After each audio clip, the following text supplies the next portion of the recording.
Mealtime at a child care center can be a combination of busy and fun, of nutrition and learning. Whatever form it takes at your center, it should be guided by the meal pattern guidelines set by the Child and Adult Care Food Program, CACFP. The CACFP meal pattern applies to infants, children, and adults.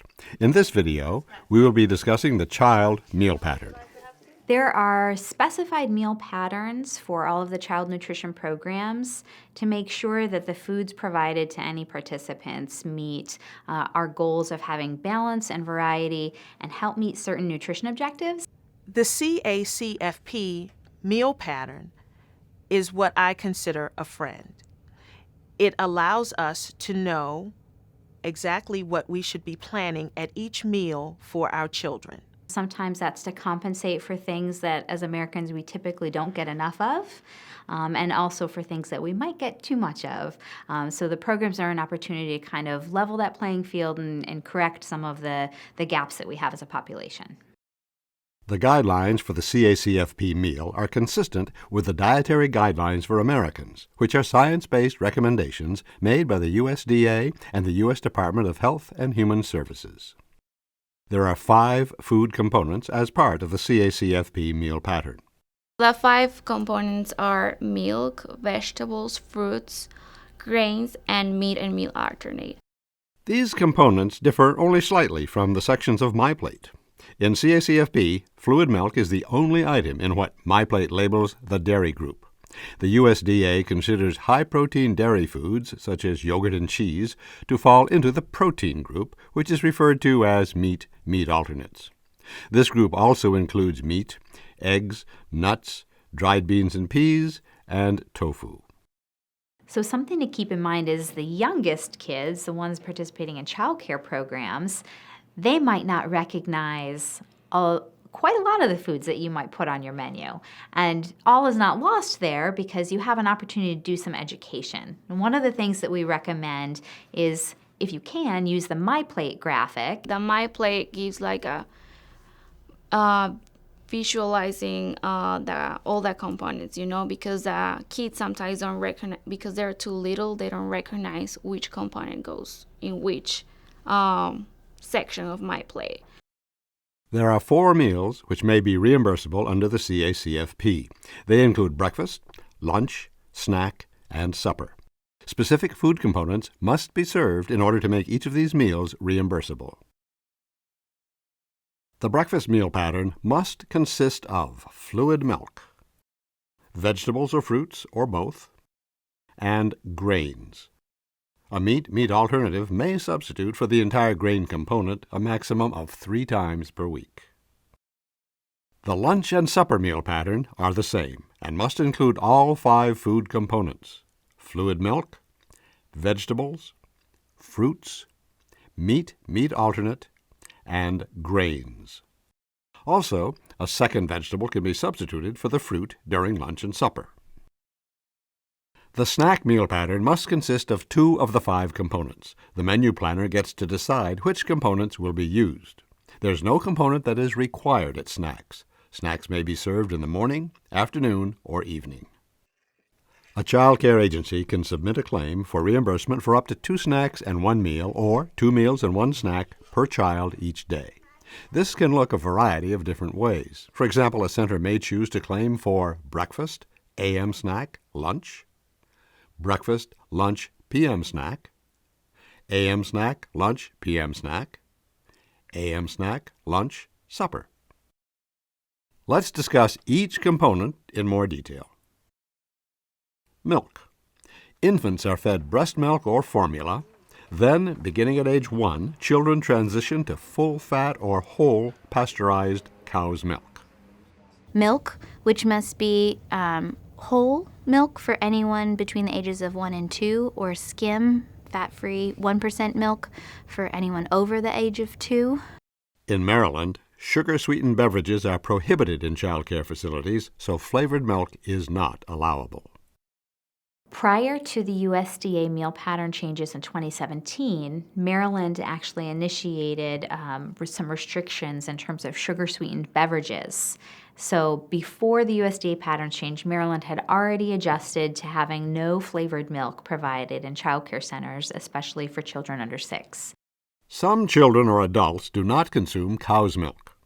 This may be due to a disability or medical need. If their milk substitute is nutritionally equivalent to cow's milk, it may be served in place of cow's milk. For instance, there are many children with lactose intolerance. Most stores now carry lactose-free cow's milk, such as Lactaid. So really, because lactose-free milk is cow's milk, there is no special documentation really necessary for providing Lactaid or other generic, maybe store-brand lactose-free milks, as long as you are providing the appropriate percentage of fat for whatever age range that child falls into. So again, from age 1 to 2, that would be whole milk, but anybody over age 2 should be getting either non-fat or 1% milk. And all stores that we've been in lately have provided all the different fat levels from some brand of lactose-free milk. So that's a great thing. It makes it easy to accommodate families that have that issue. We have a lot of lactose intolerant, which we serve soy milk, and we get reimbursed for the soy milk as well.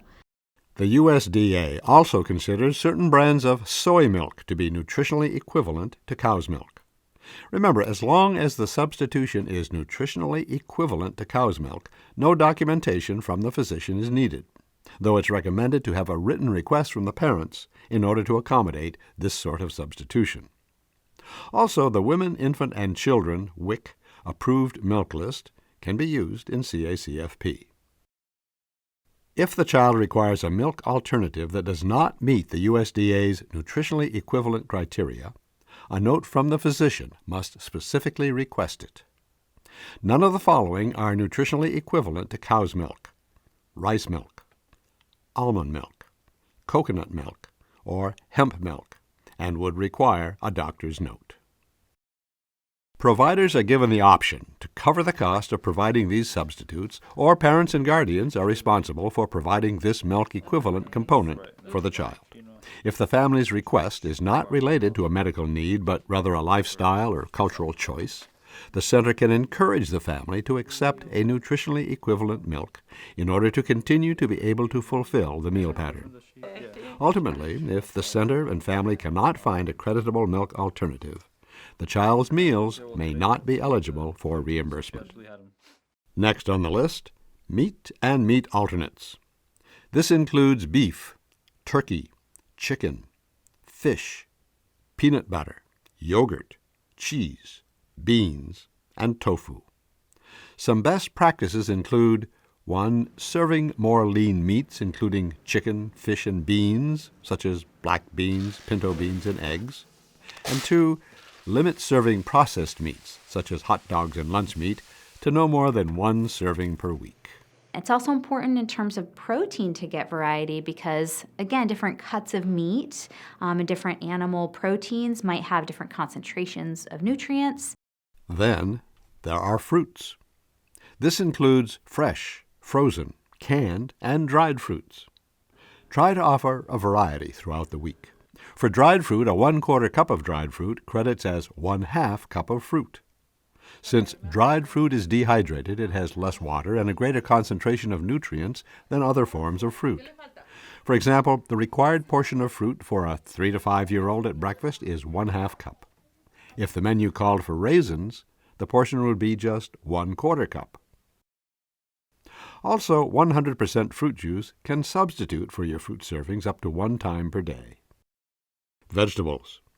This includes fresh, frozen, and canned vegetables.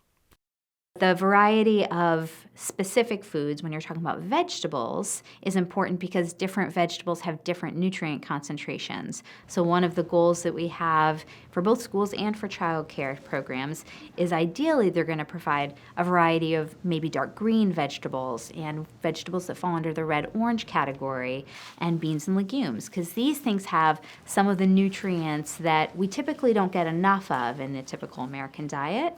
The different vegetable subgroups each provide a unique blend of nutrients, so menus should aim to serve vegetables from each subgroup throughout the week at your child care facility. We highly encourage centers to serve a fruit or vegetable during snack.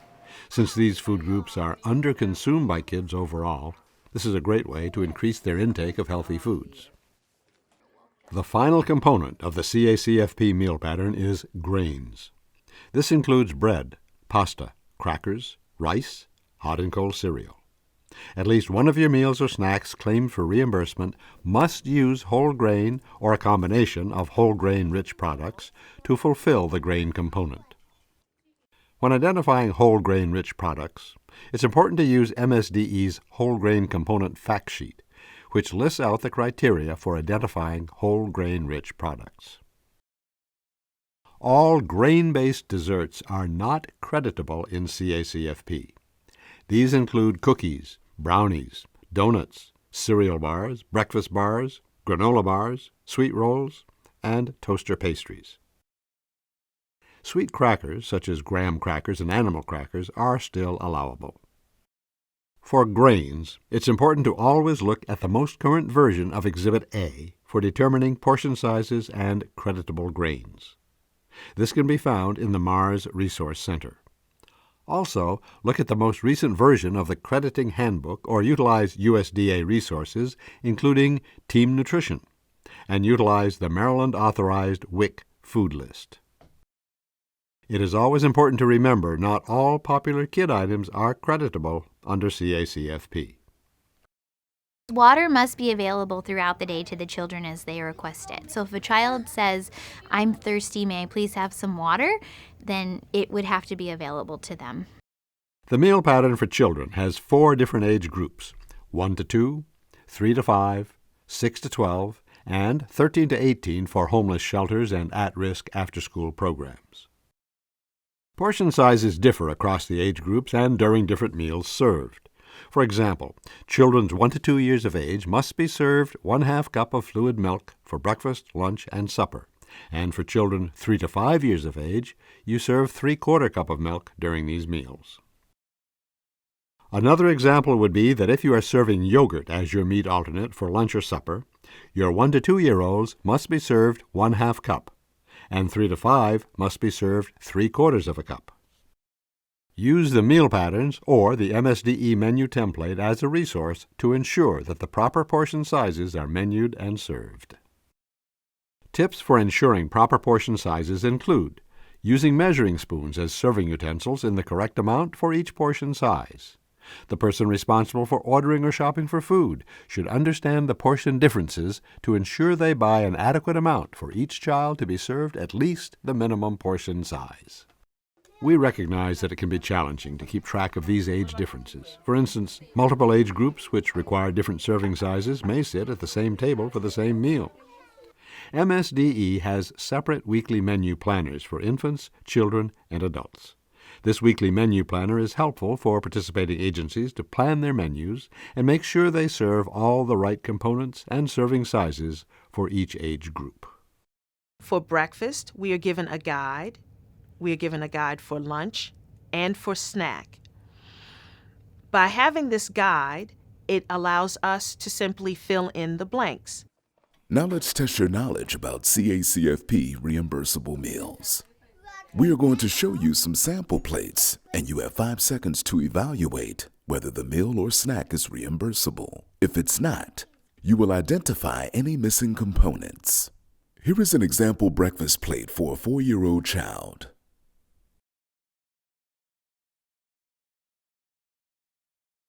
The answer is yes.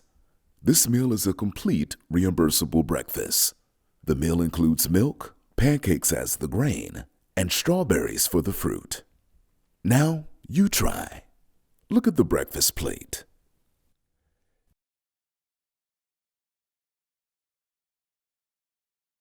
The answer is no.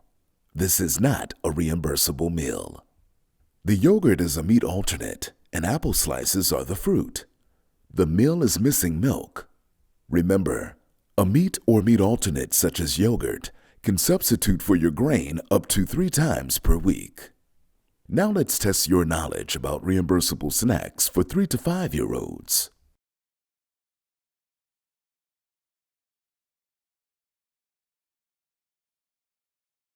The answer is no. This is not a reimbursable snack. This snack has fruit juice and a fresh fruit, which are both from the same food component, fruit. The snack must contain 2 different CACFP food components. One of these fruits should be changed to either a vegetable, grain, milk, or meat alternate. Next, take a look at this snack plate.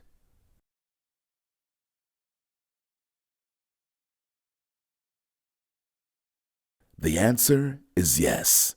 This is a reimbursable snack. This plate has 2 CACFP food components. The mandarin oranges is a fruit, and the wheat thins are the grain. Now, let's take a closer look at a reimbursable lunch or supper plates.